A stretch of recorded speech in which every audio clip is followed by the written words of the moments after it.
Bienvenidos, estamos en otra edición de Conexión Directa Podcast. Otra vez volvemos a las grabaciones, otra vez volvemos a los invitados, a las entrevistas, a poder compartir un tiempo de testimonio, conocer un poco el detrás de la historia del ministerio de cada invitado, del servicio a Dios, del liderazgo de cada invitado.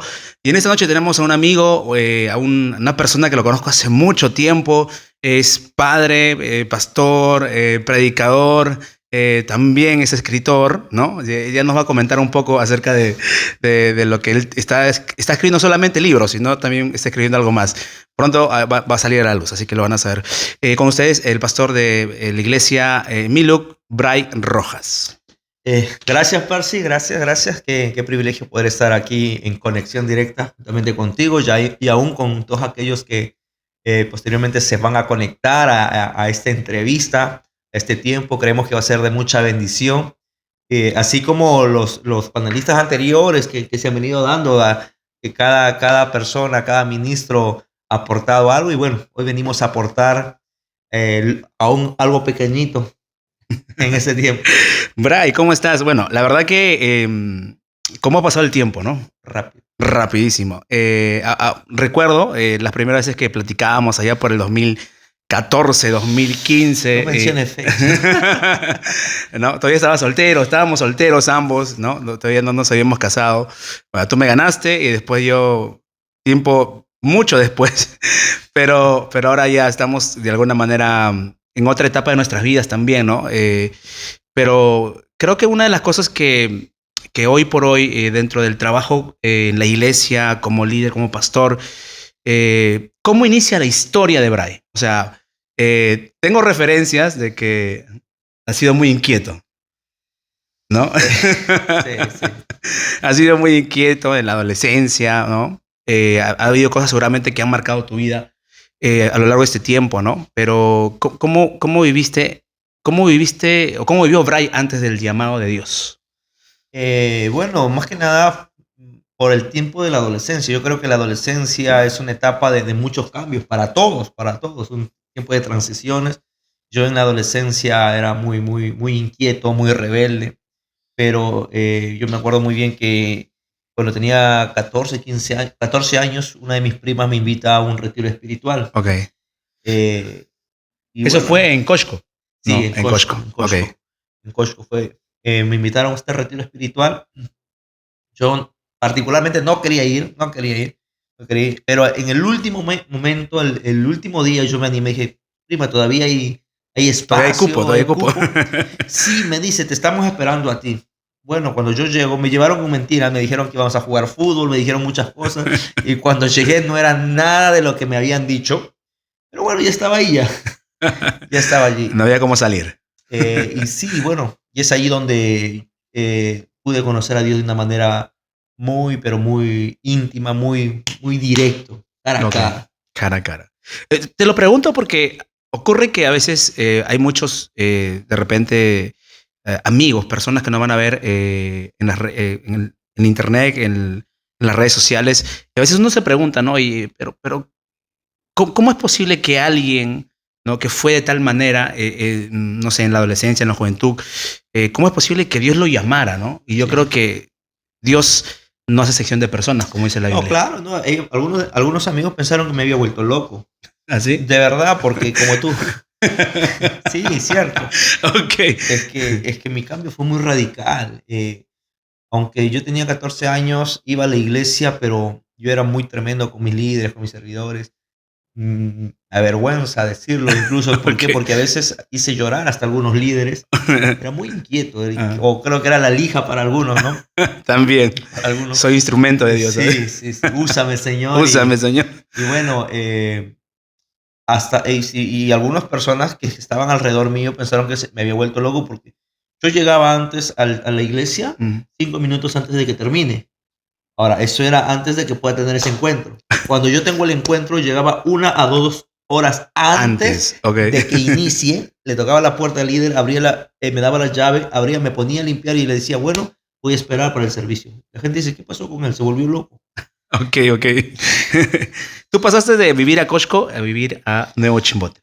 No, lo que sucede es ¿cómo ocurre ese cambio? Yo nací en Chimbote, viví Ok. un año en Cosco. Solo un año. Solo un año, cuando tenía un año. Mi familia es de Cosco. Y yo llego a Nuevo Chimbote cuando tengo un año de edad.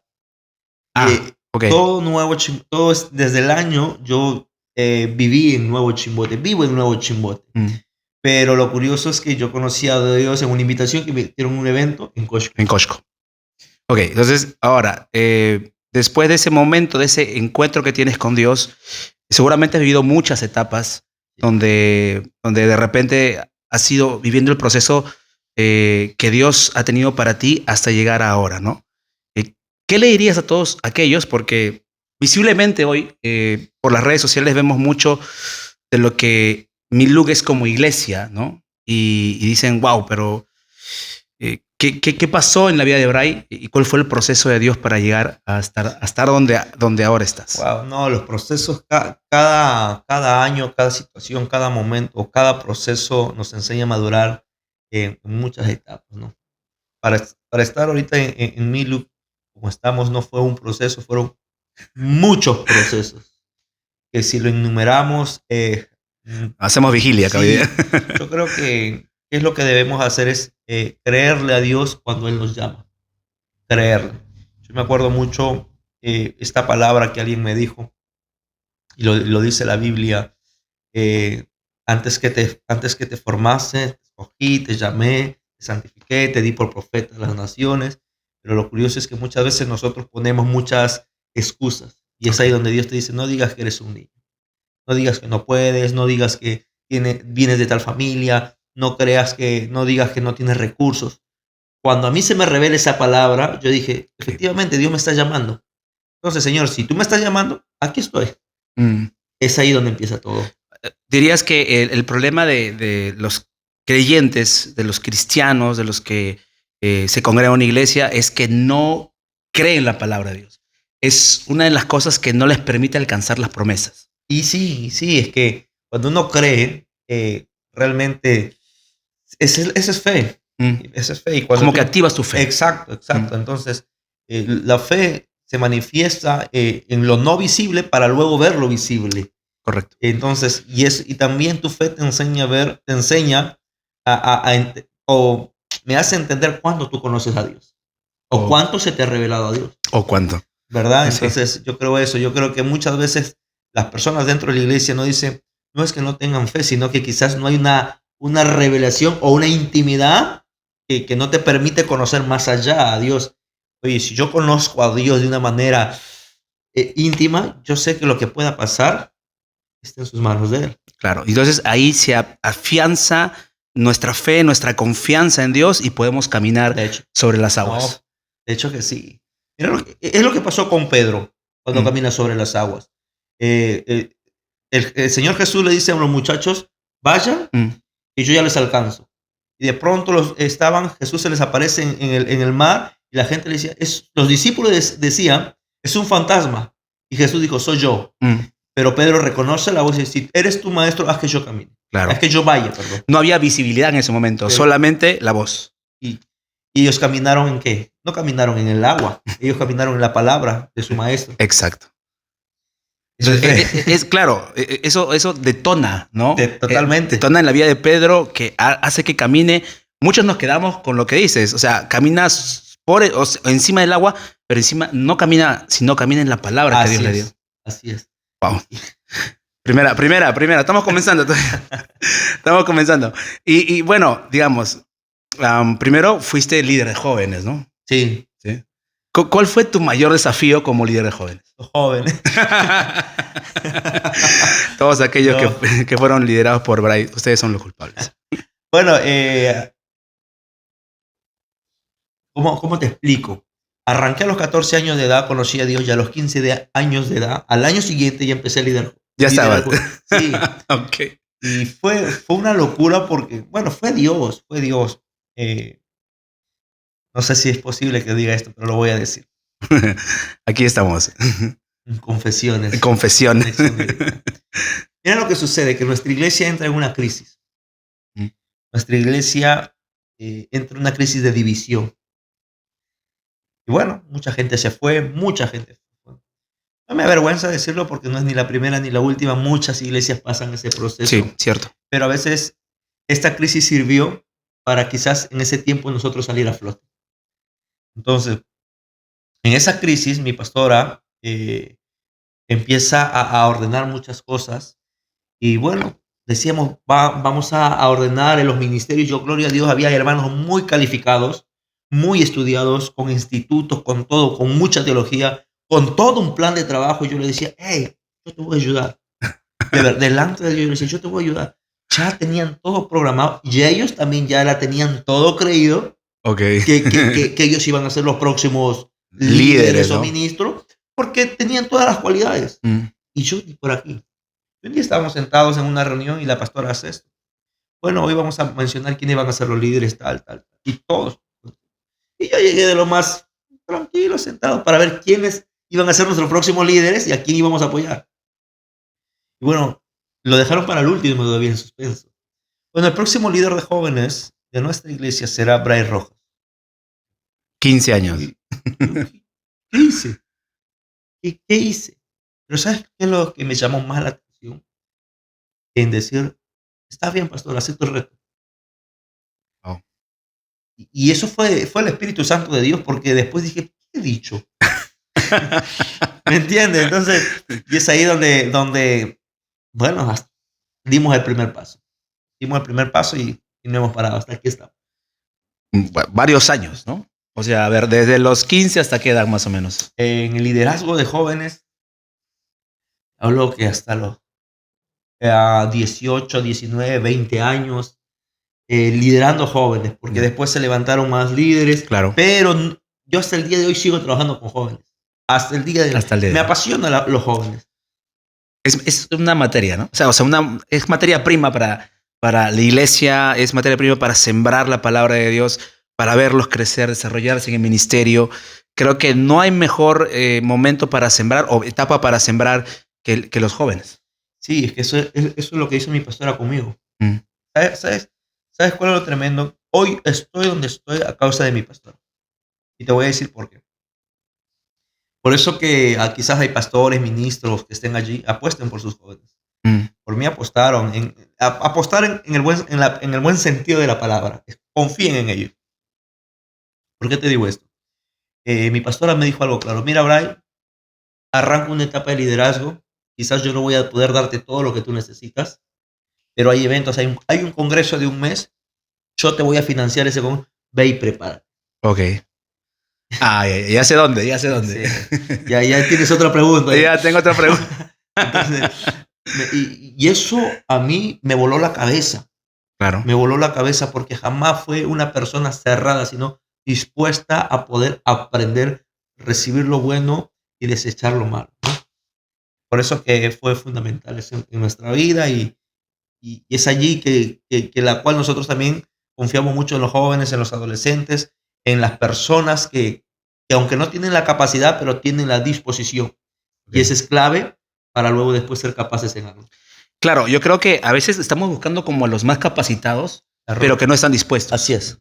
Y yo creo que el mejor joven o la señorita donde podemos sembrar, invertir es en los que están dispuestos. Y en todo, no solamente joven, señorita, personas adultas, hay muchas personas que por su supuesta capacidad se creen la última Coca-Cola del desierto. Se creen indispensables. Y en el reino de Dios no hay indispensables. Así es literal. No hay indispensables. Ahora, ese evento donde la pastora te financió, te pagó, ¿no? Has dejado historia. No. ¿Qué te pareció la pastoral juvenil?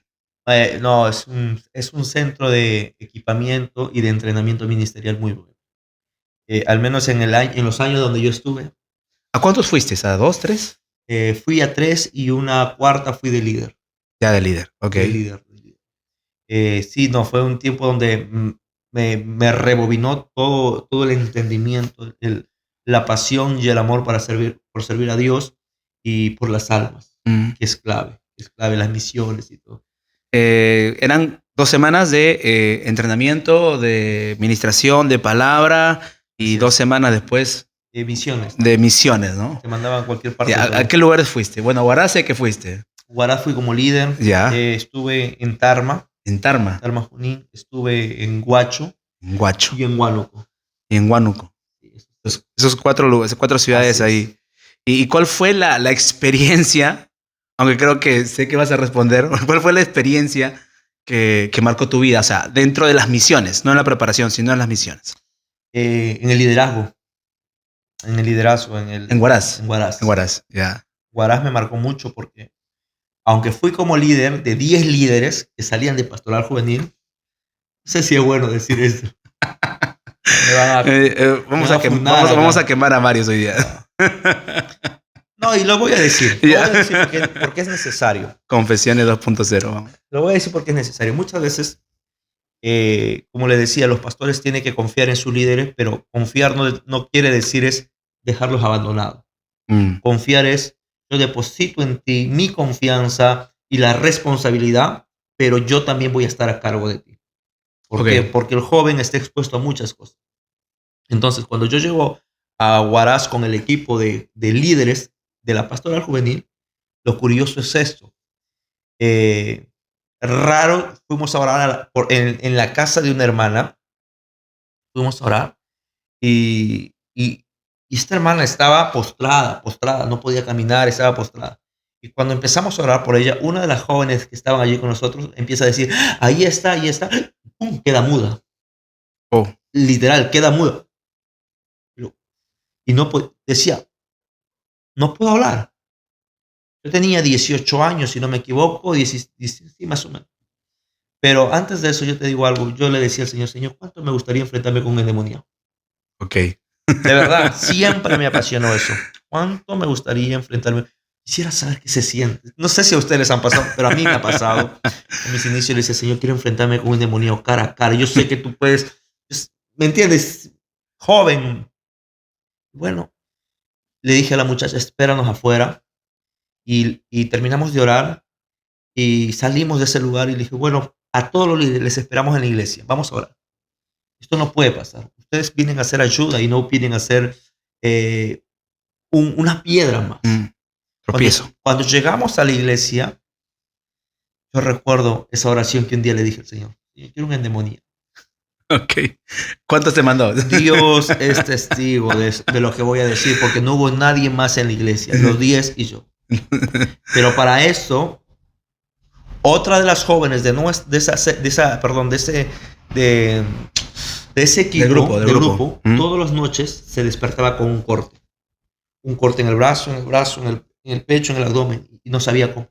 La joven que dormía con ella dice que ella saltaba de una cama a la otra cama. Y yo le dije, ¿por qué no avisaste? ok. Mira, creo que algunos no van a creerlo, pero bueno, eso es lo que yo viví. Ok. Eso es lo que yo experimenté y lo que Dios permitió que pueda pasar. Por eso que esa muchacha llegaba así, llegaba marcada. Cuando fuimos a la iglesia a orar por los muchachos, bueno, muchachos, vamos a creerle al Señor. Empiezo a orar, hermano. Un muchacho empieza a manifestarse. Una joven empieza a retorcerse. Yo decía, habrá un ujier en la iglesia. Es una iglesia muy grande, Sí. una iglesia muy grande, que no Sí, vamos a ya mencionar no vamos a nombres. mencionar nombres. Una iglesia muy grande. Y yo decía, ¿dónde está el pastor? Había dos opciones, o salía corriendo o me quedaba. Ya. Si salía corriendo ya te imaginarías cómo iba a quedar en vergüenza en el sentido de que, oye, ¿por qué no me quedé? Mm, Pero me decidí quedar. Bueno, Señor. Un muchacho que se retorcía, otro muchacho que vomitaban sangre, locuras y todo lo demás. Uno empezó a ser libre, mi fe empezó ahí creció. a crecer. 2, 3, 4, ven para acá. Y empezamos a ministrar liberación y Dios empezó a liberar a los chicos. 10 muchachos. Ahora, ¿por qué les decía lo anterior que cada pastor, aunque le dé la confianza a alguien, tiene que estar cuidándolo? Mm, Porque después de la liberación, yo me puse a conversar uno por uno. ¿Sabes cuál es lo tremendo? Que uno me decía, yo soy ministro de alabanza en mi iglesia, pero yo fornico con mi novia. wow. ¿Me entiendes? Claro, Entonces, claro. otro me decía, yo soy líder de tal, pero yo fumo con mis amigos. Entonces, hay cosas que no nos damos cuenta. Otro me decía, yo soy tal, pero yo consumo pornografía. Estoy conectado en la pornografía y en la masturbación. Entonces, hay mucha gente que hace lo mismo. Mm, Hace lo mismo. Y porque no hay alguien que le pueda respaldar y decir, hey, yo te digo esto porque a mi equipo, yo les pregunto, ¿cómo vas? mm. ¿Cómo vas en esto? ¿Cómo vas en el matrimonio? ¿Cómo va en esta situación? Porque somos seres humanos y tenemos lucha. Y a Exacto. veces son puertas abiertas que van a dañar o el enemigo va a querer golpear, detener, destruir. Entonces, para mí esa fue una de las experiencias que marcó mucho mi vida. Y es ahí donde, Ahí comenzó. ahí comenzó. Ahí comenzó todo. Sí, Pero qué tremenda experiencia, ¿no? O sea, ciertamente creo que pocos de repente nos hubiéramos atrevido a quedarnos, ¿no? Pero más allá de esa situación, ver el poder de Dios, el respaldo de Dios y que Dios pueda utilizarte de esa manera, o sea, yo creo que activa tu fe de otra manera. no, de hecho que sí. De hecho que sí. ¿No? Y digamos, de ahí creo que ha marcado mucho tu ministerio, ¿no? Porque creo que has vivido otras experiencias como esas durante todo tu liderazgo, tu ministerio. No voy a decir que digas nombres, ¿no? Eso no se puede. Pero digo, ¿qué ha sido lo que, lo que te ha permitido esa experiencia? ¿Te abrió un mundo que tú no conocías? Lo sobrenatural de Sí. Dios. Sí, bueno, es que cuando yo tuve un encuentro personal con Dios, yo quería más y más y a veces me vivía conectado en la palabra, vivía conectado en el YouTube, buscaba muchos predicadores y hasta el día de hoy yo creo algo. Mira, la gente está cansada de un Cristo te ama. Todo el mundo te dice Cristo te ama, Ok. pero no manifiesta a Cristo. Ya. Entonces yo creo en un Cristo de poder. Yo creo en un Cristo de milagro. Dice la Biblia que el Evangelio es poder de Poder. Dios. Entonces manifiéstalo. Entonces cuando yo conocí a Dios y empecé esto, dije, no, yo creo que hay más. O sea, el evangelio no solamente es esto, sino tiene que haber algo más. De todas maneras. Mm, El Evangelio no solamente es ver demonios o echar fuera demonios. El mm. Evangelio es restaurar vidas, sanar, cambiar, que las personas conozcan a Cristo, que cánceres sean sanados, que quistes estén secos, que paralíticos empiecen a correr. Entonces, voy a esperar al predicador del momento, Mm. al evangelista del momento, o me voy a meter con Dios y decirle, Señor, si tú quieres, usa, aquí está. Cuando yo empiezo a vivir esas experiencias, yo dije, wow, eso me llevó a creer más en Dios, pero también a meterme más con Él. Okay. Claro, porque tiene que haber No, de hecho tiene que sí. haber esa intimidad, esa búsqueda, esa hambre de Dios, ¿no? Para hacer el depósito, De todas ¿no? maneras. El cual Dios va a usar. Hoy vemos lo que Dios está haciendo con tu vida, Bray, y de verdad que los que te conocemos y los que hemos tenido la oportunidad de platicar, de tener una amistad contigo, sabemos lo que Dios está haciendo, ¿no? Ahora, ya no solamente es mi look, ¿no? Ahora son las naciones, ¿no? Y sé que cada vez que vienes de ese lugar, ¿no? Vienes con indigestión.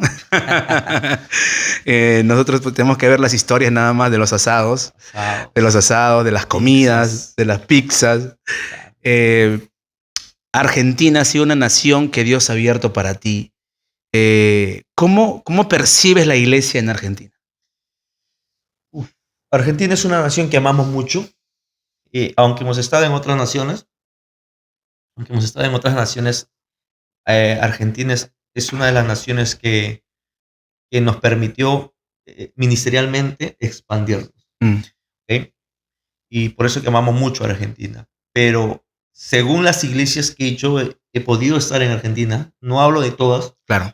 según las iglesias que yo he podido estar, son iglesias muy apasionadas, donde yo he ido, donde Okay. yo he estado. Son iglesias muy apasionadas. Yo iba a predicar 6 de la tarde y terminaba 11 de la noche el servicio. Wow. O sea, acá nos quejamos por 2 horas. Y Ya, sí, okay. escúchame, yo predicaba a las 6 de la tarde, o el servicio empezaba a 6 de la tarde. Ya. Yo estaba entregando 9:30 el micrófono. Entonces estamos hablando algo de 3 horas y media. 3 horas y media. Sí. Ya ponle 9 de la noche. Ya. 3 horas. La gente no se iba. La gente hacía fila para orar por ellos. Dios es testigo, de verdad. Y eso acá no pasa en Chimbote. Mm. No sucede. No, acá estamos con el tiempo ahí, 2 horas. Entonces, son gente muy apasionada. Son gente muy apasionada. Y eso a mí me entusiasma, eso a mí me llena, eso a mí me emociona por ese wow. Ellos cada vez quieren más y más. Bueno, a través de redes también hemos visto unos clics, ¿no? De las prédicas, de tu ministración en Argentina. ¿Cuál ha sido quizá lo sobrenatural que Dios ha hecho a través de tu vida que te haya impactado en Argentina? Muchas cosas. Te voy a contar una de las últimas que hemos experimentado. Y vuelvo y digo, quizás tú no lo vayas a creer. Ok. Pero voy a hablar dos. Hace 2 años estuve predicando en Argentina, en Villa Mercedes, perdón, en la provincia de San Luis, Mm. está casi a 8 horas de Buenos Aires, a un congreso de mujeres, como 800 mujeres llegaron. Yo era el predicador que cerraba el congreso. Qué responsabilidad, ¿no? Sí, de Ya. verdad que sí, pero aquí viene el tema, el punto. Cerraba el congreso y ya la gente había recibido, las mujeres habían recibido de todos los predicadores muy buenas, muy tremendos hombres y mujeres de Dios. Y cuando me presentan, yo salgo, tomo el micrófono, la gente se empieza a ir. ¿Qué pasa ahora? De verdad que sí. ¿Por qué? ¿Te imaginas un auditorio de 800 personas y que las mujeres o las personas que estaban ahí se empiecen a ir? Y hasta que de pronto estaban pastores, ¿qué sucede? Y ellos me dicen, lo que sucede es que está lloviendo piedra. Hay un granizo, una granizada, pero en ese lugar hay una granizada tipo piedra, es casi el tamaño de un puño. Mm. Entonces ellos salían corriendo, ¿por qué? Porque ya se iban a sus casas porque esa piedra estaba destruyendo sus carros. Mm. Y bueno, dije, Señor, tú no me vas a quedar en vergüenza aquí. Ya no hay nadie. Entonces con los que se quedaron, dice, vamos a creerle al Señor. Levanten sus manos. Padre, en el nombre de Jesús. Wow. Tú eres el mismo Dios de aquel hombre llamado Elías. Tú eres el mismo Dios de Josué que paró el sol y la luna. Tú eres el mismo Dios que trae lo sobrenatural. Creemos, Padre, que todo granizo hoy se detiene y cesa. No pasó ni un minuto que terminamos la oración. La gente corría al altar. La gente corría a glorificar a Dios. Wow. Una gloria sobrenatural. Si no lo creen, No. pueden ver los videos. Llegó un profeta amigo, Darío Méndez, que nos dio testimonio. Llegó un pastor, ay Dios mío, se me fue el nombre. José Hernández, que es de San Luis, que él estuvo allí. Y yo le decía, en mi propia iglesia, le decía, si ustedes no lo creen, ellos lo están testificando. Entonces, una de las cosas locas que me pasó fue eso. Y hace poco me pasó algo similar. ¿Por qué?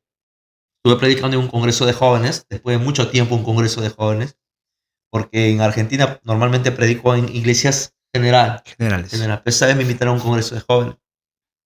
Termino de predicar, termino de ministrar, mucha gente muy llena de Dios, sanas, milagros y todo. Pero ese milagro que pasó en aquel lugar fue que ese día había tormenta. Llovió desde las 2 de la tarde y era programado llover toda la noche. Era tormenta nivel grado naranja. No era ni muy intensa, pero término ni muy medio, más o menos. Término medio. Ok. Y estaban los pastores y los miré a los pastores y les dije, pastores, ¿vamos a creerle al Señor? Claro, me dice. Bueno, levanten su mano, chicos. Padre, en el nombre de Jesús. Toda tormenta se detiene. Eran 11 de la noche. Estaba predicando desde las 7 de la noche. Y la gente no se iba. No sé si era por la prédica o porque estaba lloviendo. ¿Me entiendes? Sí. Uno como predicador tiene dudas, ¿no? No se quiere mojar, así que están quedando acá. Terminamos de orar por la tormenta y el pastor sale corriendo. Y me dice, dejó de llover. Y toda la noche no llovió. Aunque había pronóstico de lluvia. Toda la noche. Entonces, eso es una de las cosas que me ocurrió en el último de los viajes. Wow. O sea, ver esa manifestación clara de la mano de Dios, ¿no? Lógicamente que te hace pensar, ¿no? ¿Qué es lo que Dios te va a permitir ver, experimentar y hacia dónde Dios te puede llevar, ¿no? Amén. Entonces, yo creo que, yo te lo dije hace muchos años, cuando empezábamos a hablar, ¿no? Yo no había visto a alguien como tú, como predicador, sobre todo siendo tan joven, ¿no? Y creo que Dios va a seguir abriendo puertas para ti, para tu ministerio, para lo que Dios quiere hacer, sobre todo dentro del propósito que Él tiene para ti. Quiero cerrar con dos cosas. Este podcast, lo penúltimo sería Miluk, ¿no? ¿Cómo describes Miluk?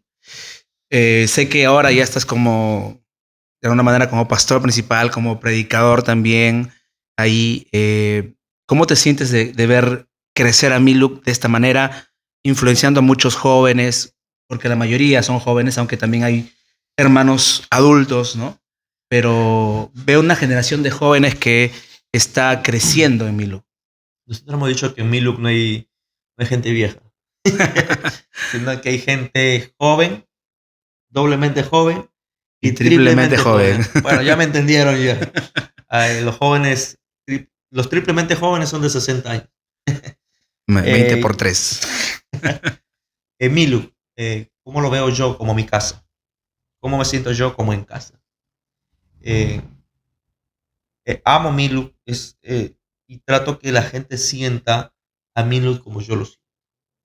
Yo creo que si las personas, los que están en Miluk, los que están con nosotros es porque sienten que Miluk es su casa. Ok, Más que nada eso. Y creo que platicando contigo muchas veces te lo he dicho. Así no me inviten a predicar a ningún lugar. cierto. Yo soy feliz en Miluk, porque es el lugar donde yo me muevo como un pez en el agua. Y me encanta, me encanta, me encanta, me encanta. ¿Por qué? Porque podemos ir vestidos de una forma, podemos predicar de una forma, podemos reír de una forma, podemos adorar a Dios de una forma, que nadie te va a criticar, sino por el contrario, se va a unir a esa atmósfera para darle la gloria y honra a Dios. Bueno, qué bueno ver amigos, ¿no? Que se están desarrollando, que están creciendo ministerialmente también ahí en Miluk. La última, quiero cerrar con esta. Sé que estás, creo que terminando de escribir un libro, ¿no? Spoiler. ¿No? ¿Para cuándo los vamos a tener? La verdad que no sé. Ese libro era para terminarlo hace rato. El año pasado. De verdad. Y yo te lo dije. Sí. Y cada vez que veo el libro, lo vuelvo a examinar, sigo escribiendo más. Yo digo, No hay cuándo terminar. no hay cuándo, pero yo creo que este año, Dios mediante, lo termino. Probablemente el próximo se lance. No tengo como que esa desesperación de darlo, ¿me entiendes? Lanzarlo a full o ya, pero sé que ya estamos próximos a terminarlo y va a ser de mucha bendición. ¿Hay el tema? ¿Es el título todavía? ¿Lo tienes en reserva? No, sí lo tengo el título, es Preparándonos para el Ministerio. Preparándonos para el ministerio, ¿no? Yo creo que va a ser de mucha bendición porque hay mucha gente que tiene ministerio, que tiene llamado, pero no sabe cómo iniciar. O no sabe ni siquiera qué es el nombre ministerio. Ok, ya. Y bueno, Para muchos el ministerio solamente para muchos ministerio solamente es un cargo o un título, ¿no? Pero es mucho más allá que va eso. más allá, totalmente. Así que tienen que comprarlo, ya saben cuándo sale. Bueno, lo otro también ya que va acoplado a esto es Miluk está grabando sus propias canciones. Sí. Y conversamos en interno de que hay muchas de las canciones que también tienen tu letra, tu autoría, de alguna manera, ¿no? ¿Cómo se siente eso? No, bien, es que hay unas canciones que Dios nos regaló y esto no viene de ahorita. Yo tengo canciones que ya hace muchos años atrás, 10 años atrás, escribí. Pero ¿sabes cuándo fue eso? Y ahora que me haces esa pregunta, ¿cuándo inició eso? Hubo un concierto que hizo Marcos Witt en Chimbote. Hace muchos años atrás. 2000, si no mal recuerdo, 2013, por ahí. Ya son 12 años. 12 años atrás. Y él dijo algo. ¿Cuántos quieren recibir lo que yo tengo de parte de Dios? Yo quiero orar por ustedes para que Dios les active el fluir, ya sea en la música, en la composición. Y yo me acuerdo que en ese día yo fui con mi primo a ese concierto. Y yo me puse de pie. Yo levanté mi mano y dije, Señor, aquí estoy. Después de ese día, no te me hiciste acordar, después de ese día, dije, bueno, vamos a escribir. Y lo escribíamos, lo guardaba. Hoy por hoy, la primera canción del disco es una letra, o totalmente toda la letra es gracias a mi autoría, ¿no? Mm, Una canción que Dios nos regaló. claro. Y bueno, y las demás canciones unas son mías, otras de mi esposa. Hay una canción de mi esposa que cantaron En el teatro, en en el el concierto de Elías Álvarez. sí, que es la canción Manda Fuego. Esa canción en los 90% es de ella. Mm, Y el resto lo componemos 4 personas. Está mi esposa Jani, está Jack, el guitarrista de la iglesia y el líder de música allí, y su esposa Silvia. mm. Y bueno, hoy ya estamos terminando la 9ª canción, terminamos la 10ª y soltamos el disco. Ah, ya. Sin IA. No, no, no, Sin sin IA. IA. Recién Sí. nos enteramos de la IA. Lo que se hubieran ahorrado. Dice. Brian, muchas gracias. ¿Qué le podrías decir que para todos aquellos que sueñan con el ministerio, que están sirviendo en la iglesia, para todos aquellos que están respondiendo al llamado que Dios les ha hecho y que se sienten como todos nos sentimos en algún momento, ¿no? Batallando, luchando, muchas veces queriendo tirar la toalla, pensando que ya fracasamos por nuestros errores? ¿Qué les dirías a ellos? Bueno, primero gracias a ti, Percy, y gracias a todas las personas que quizás están allí conectados, mirando, oyendo este podcast. Eh, Primero que nada, decirles que no se desesperen, que todo en el tiempo de Dios es perfecto, pero en ese tiempo yo tengo que aprender a hacer algo. ¿Y qué cosa es? A servir. Y servir en el área donde yo me encuentro. Había un hombre, un muchacho, un joven, un niño que nunca supo que iba a ser profeta. Era el profeta Samuel. Pero Mm, él hacía algo. Dice la Biblia que y yeah. servía el joven Samuel en presencia, honraba a Jehová en presencia de Elí. Su servicio provocó algo, que Dios le hable. Su servicio provocó algo, que Dios lo llame. Su servicio provocó algo, que mañana más tarde sea el siguiente profeta y uno de los más grandes. Entonces, ¿qué debo hacer en este tiempo? Servir en el lugar donde está, por amor y no por obligación, por entrega total. Yo creo que en este tiempo Dios está levantando una generación para la gloria y honra de su nombre, una generación de fuego, una generación de milagros, pero una generación que también ama servir en el lugar donde está. Y creo que eso va a activar y te va a identificar para qué fuiste llamado. Así que nada, que el Señor me lo bendiga y gracias por este tiempo. A seguir sirviendo ahí donde estás, así que sigue caminando hacia el propósito, el llamado que Dios tiene para tu vida. Gracias, Bray. Esperamos A ti. en otra ocasión tenerte para nosotros hacer una conversación que nos ha bendecido. Espero que también a ti. Suscríbete al canal y disfruta de todo el contenido que estamos ahí siempre soltando cada semana. Bendiciones.